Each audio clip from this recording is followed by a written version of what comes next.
Thank you very much, Lai, for your words. Your Majesties, distinguished heads of state and governments, President Lagarde, ministers, ambassadors, business leaders, ladies and gentlemen. I'm extremely happy to be here, and it's great to be here, as the Financial Times would say. And it's a time of peace, stability, and predictability. So let's try to address the key challenge of this world in a few minutes' time. But it's clear that we are reaching a time of instability, of imbalances, both from the security and defense point of view and the economic point of view. Look at the situation where we are. I mean, a shift towards autocracy against democracy, more violence, more than 60 wars in 2024, an absolute record, even if I understood a few of them were fixed. And conflict has become normalized, hybrid, expanding into new domains, space, digital, information, cyber, trade, and so on. It's as well a shift towards a world without rules, where international law is trampled underfoot, and where the only law that seems to matter is that of the strongest, and imperial ambitions are resurfacing. Obviously, the Russian war of aggression against Ukraine, which will enter into its 4th year next month, and conflicts continue in the Middle East and across Africa. This is as well a shift toward a world without effective collective governance, and where multilateralism is weakened by powers that obstruct it or turn away from it, and rules are undermined. And I can multiply the examples of international bodies weakened or left by the key economies. And when we look at the situation, it's clearly a very concerning time, because we are killing the structure where we can fix the situation and the common challenges we have. Without collective governance, cooperation gives way to relentless competition. Competition from the United States of America through trade agreements that undermine our export interests, demand maximum concessions, and openly aim to weaken and subordinate Europe, combined with an endless accumulation of new tariffs that are fundamentally unacceptable, even more so when they are used as leverage against territorial sovereignty. And competition from China, where massive excess capacities or distortive practices threaten to overwhelm entire industrial and commercial sectors. Export control has become more dangerous new tools, destabilizing global trade and the international system. And the answer, in order to fix this issue, is more cooperation and building new approaches. And it's clearly building more economic sovereignty and strategic autonomy, especially for the Europeans, which is for me the core answer. In this context, I want to exclude 2 approaches.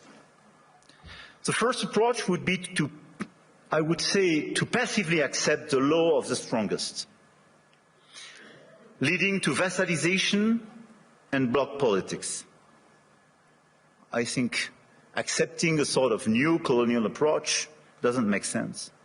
And all the head of state and government and business leaders, which would be too complacent with such an approach, will take a huge responsibility. The second will be to adopt a purely moral posture, limiting ourselves to commentary. That path would condemn us to marginalization and powerlessness. Faced with the brutalization of the world, France and Europe must defend an effective multilateralism, because it serves our interests and those of all who refuse to submit to the rule of force. And for me, the 2 answers are, on one side, more sovereignty and more autonomy for the Europeans. On the other side, an efficient multilateralism to deliver results through cooperation. Obviously, France and Europe are attached to national sovereignty and independence, to the United Nations and to its Charter. And it's not an old-fashioned way to live multilateralism. It's just not to totally forget what we learned from the Second World War and remain committed to cooperation. And this is also because of those principles that we have decided to join the mutual exercise in Greenland without threatening anyone, but just supporting an ally and another European country, Denmark. Facing this order and this new situation, this year France holds the G7 presidency with a clear ambition to restore the G7 as a forum for frank dialogue among major economies and for collective and cooperative solutions. Trade wars, protectionist escalation, races towards overproduction will only produce losers. This is why addressing global economic imbalances is our key priority. And if we look at the situation, the current imbalances are due to some key phenomena, and we all have to deliver our own agenda. This includes American overconsumption, Chinese underconsumption and overinvestment, and European underinvestment and lack of competitiveness. And these imbalances are also reflected in development gaps, by the way, and we can no longer settle for aid that neither delivers sufficient results nor enables countries to escape poverty. So our objective through the G7 is to demonstrate that the world's major powers are still capable of reaching a shared diagnosis of the global economy and committing to concrete actions. Cooperating is not about blaming others. It is about assuming one's share of responsibility and contributing to solutions. So the objective of this G7 will be to build this framework of cooperation in order to fix the roots of these imbalances and restore efficient convergence and cooperation through multilateral frameworks. And the other objective is as well to build bridges and more cooperations with the emerging countries, the BRICS and the G20, because the fragmentation of this world would not make sense. Here, this point is for, I would say, the global agenda and how our G7 agenda. On the other side, we have the European answer. And for me, Europe clearly has to fix its key issues: the lack of growth, the lack of GDP per capita growth, and the three pillars of our strategy in order to deliver more sovereignty, more efficiency and more growth would be based on protection, simplification and investment.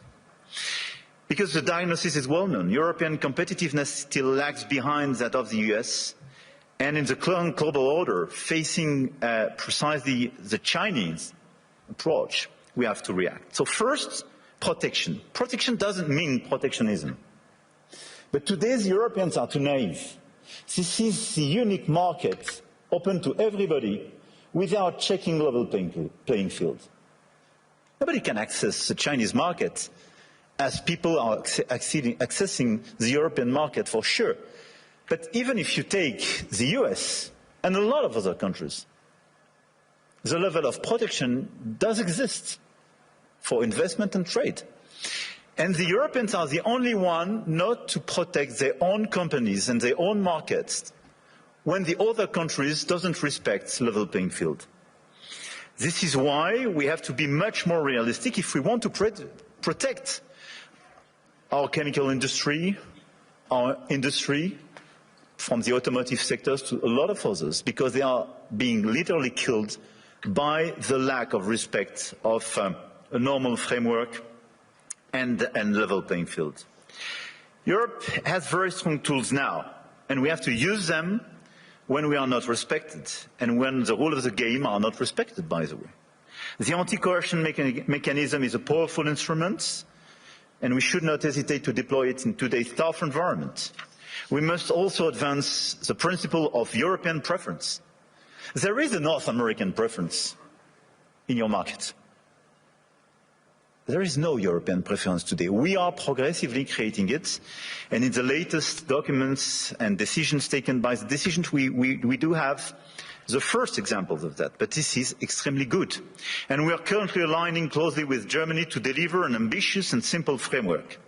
And this is a decisive project, and I count on the European Commission to present a proposal as well by early 2026 with the highest possible level of ambition in order to deliver, I would say, across the different sectors, the principle of European preference. This is a necessity.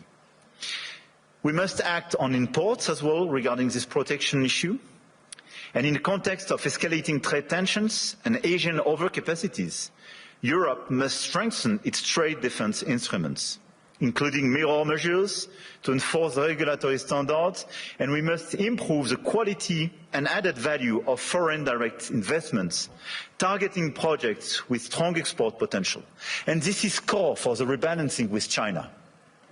China is welcome, but what we need is more Chinese foreign direct investment in Europe in some key sectors to contribute to our growth, to transfer some technologies, and not just to export towards Europe some devices or products which sometimes don't have the same standards or are much more subsidized as the one being produced in Europe.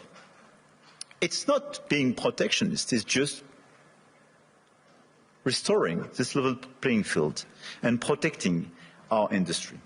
So from safeguard clauses to mirror clauses to European preferences and incentives for more FDIs, this strategy is absolutely key. And in parallel, protecting our economies will also require a resilient strategy on both imports and exports to de-risk supply chains, particularly for raw materials, rare earths, semiconductors, chips, and to diversify our trade partners.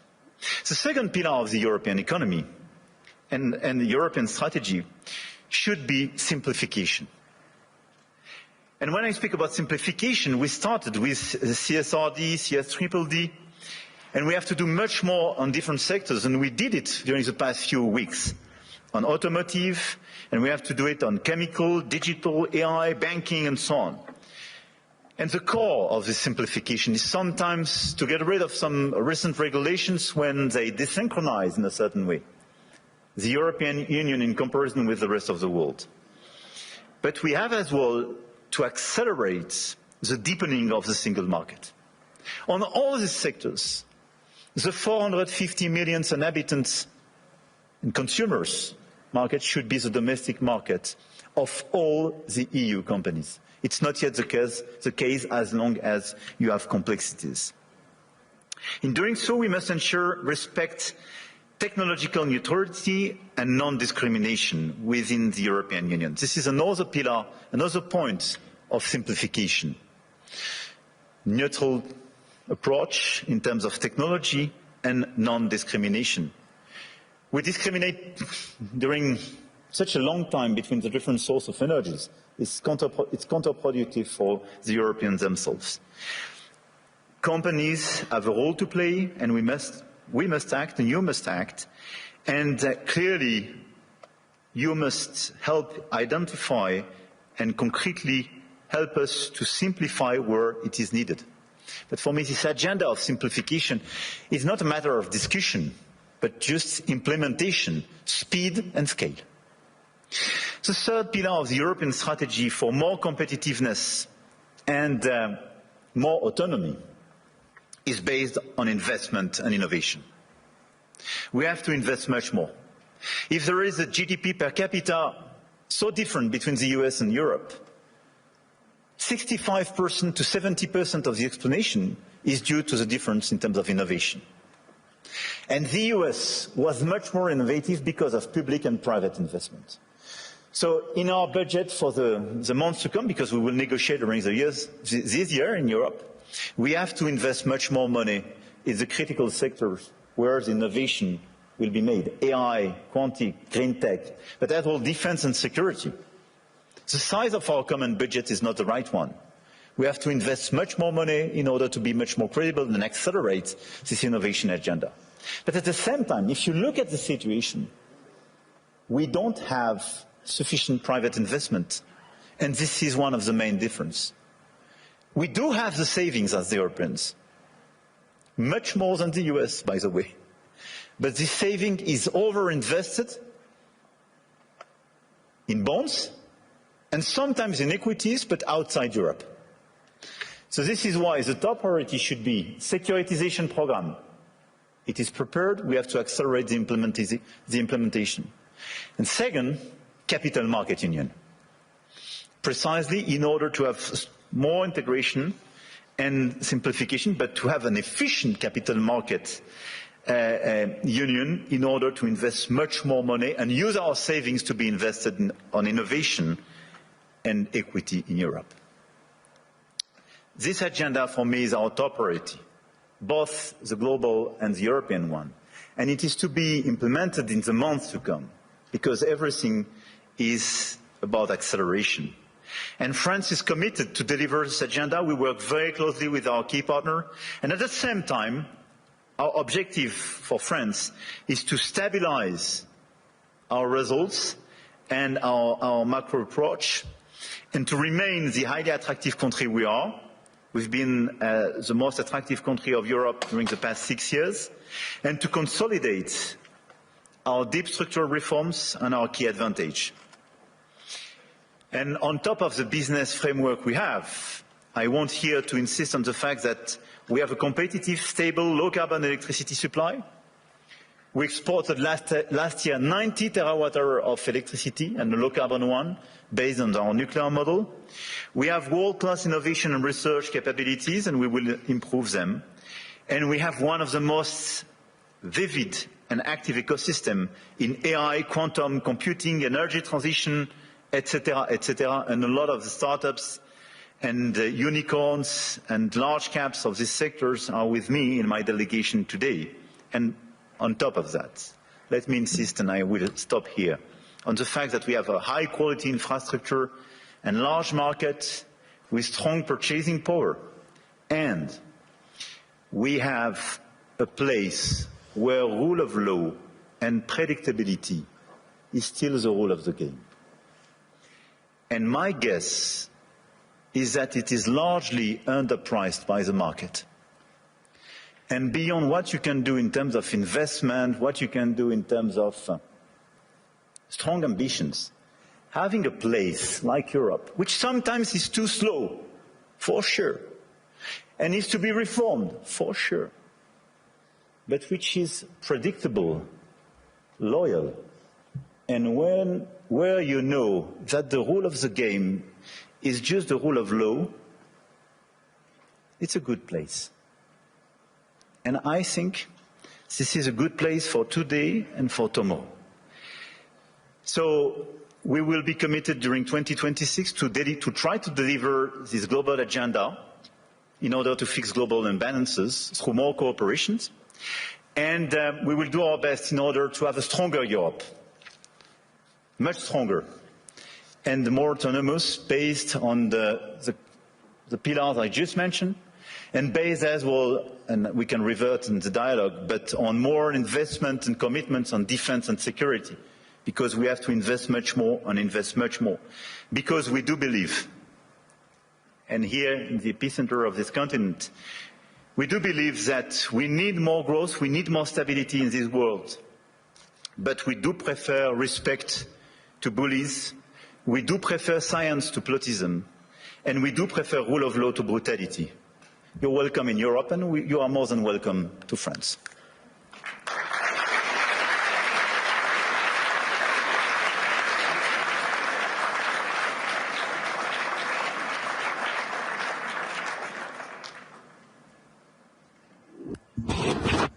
What I'd really like to ask you is, how's your last few days been? But importantly, though, you framed out an economic direction for France and for Europe.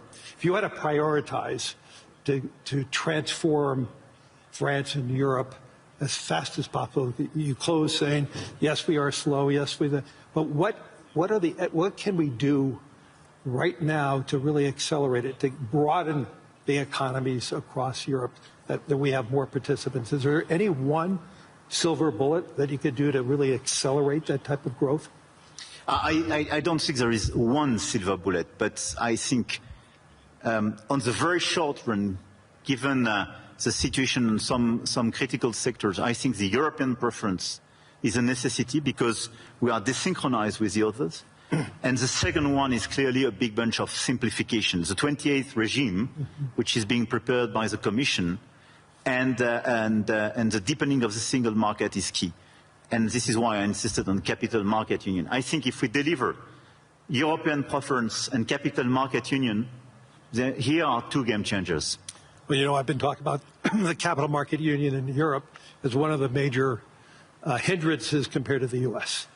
And so, yes, but I do believe, as we witnessed starting last year, we're starting to see it accelerate this year, you're starting to see more international flows coming back to Europe.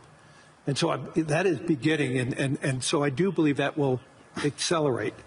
But in terms of priorities, if you had to tell the Commission, what should they be more swift in terms of transforming Europe faster so it can compete with the U.S., compete with Europe, and exceed China and Europe, China and the U.S.? Look, I think this is the discussion we have clearly with the Commission. We will have an informal summit in February focused on this topic. Everything was largely drafted by both Letta and Draghi's reports and is well known. I think the difference is that Draghi was before China surpluses vis-à-vis Europe. I mean, we should not underestimate the fact that 2025, for the very first time, $1 trillion. Yeah, China has such a surplus vis-à-vis the rest of the world, one-third vis-à-vis the US, one-third Europe, one-third the rest of the world. But it was $1 trillion. It was bigger than any other time. Yeah, and for the first time, the deficit between Germany and China was a trade deficit for Germany. And this is a game changer for Europe. So this is why, clearly for me, we have to fix this issue. And second, it's about the tariffs. So if I have to tell you what could change the game and our approach for all of us in the year to come, for me it would be a bunch of simplification with all this omnibus package for the Commission, sector by sector, European preference, capital market union, and dismantling of the tariff between US and Europe. Because in such a context, what doesn't make sense is to have tariffs between allies. Right. We have to fix the war in Ukraine. We have to help the Ukrainians to resist and find a sustainable peace. We have to fix prosperity in democracies. I mean, it doesn't make sense to have tariffs and be divided, and even to threaten now with additional tariffs. We can use the crazy thing is that we can be put in a situation to use the anti-coercion mechanism for the very first time vis-à-vis the US if they put additional tariffs. Can you imagine that? This is crazy. I do regret that. But this is a consequence of just unpredictability and useless aggressivity. So what we have to do is to remain very calm, all of us. We have such an agenda with so many opportunities and so many challenges. So let's be focused on peace in Europe. Everybody should be focused to help the Ukrainians to have a sustainable peace. Level playing field and fixing the issues and these imbalances with China, because it's an issue for the Europeans and the Americans. And third, let's be focused on more competitiveness in Europe and this big acceleration, full stop. Throughout the sessions today, and I think during the week, AI is going to be the dominant conversation. And the question is, how does AI develop in Europe? I know there was one conversation already being held on that. What is your vision of AI for France specifically? Look, we are a strong believer, and 1 year ago we organized this AI summit in Paris, and we are one of the most vibrant ecosystems in Europe. We're really not in a recession, so 6.9%, calendar year 2025, 5.4%. I have called for getting that number down to 3% by the end of President Trump's term, and I think we're on the way. So you've been using that tariff money to pay down the deficit then? It feeds into the general account, and it's been a big part of it. And again, last year, the U.S. 10-year bond was down about 40 basis points. I believe France was up about 40 or 50. Germany was up 50 or 60. U.S. bond market had its best performing year since 2020. And again, back to your point that after liberation,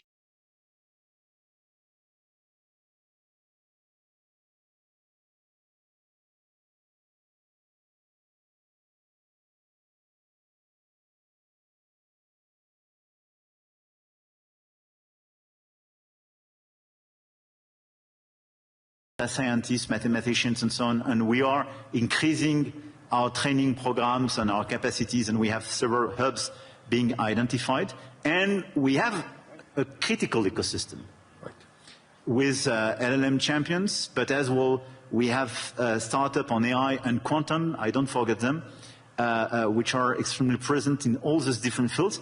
One of the best evidence of the attractiveness and this vibrant ecosystem is that Jan LeCun when he decided to leave Meta and set up his own company, established it in France a few weeks ago, which is for me a good evidence. Big win.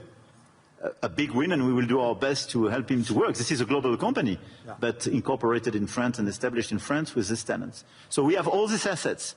But what is important for me now is to invest, to help all the startups and the companies in this sector to do much more and to increase. But to do my best in order to make sure that their domestic market is the EU market and not just the French one. Right. And when we speak about strengthening the single market, this is this point. And this is a game changer, because it means your domestic market is not just 68 million inhabitants, but 450 million. It's super important. And it's important for Europe to have that unified grid, which it does not have yet. Exactly. So, for the remaining time, is there any one message that you really want to push over the course of your remaining term that really will resonate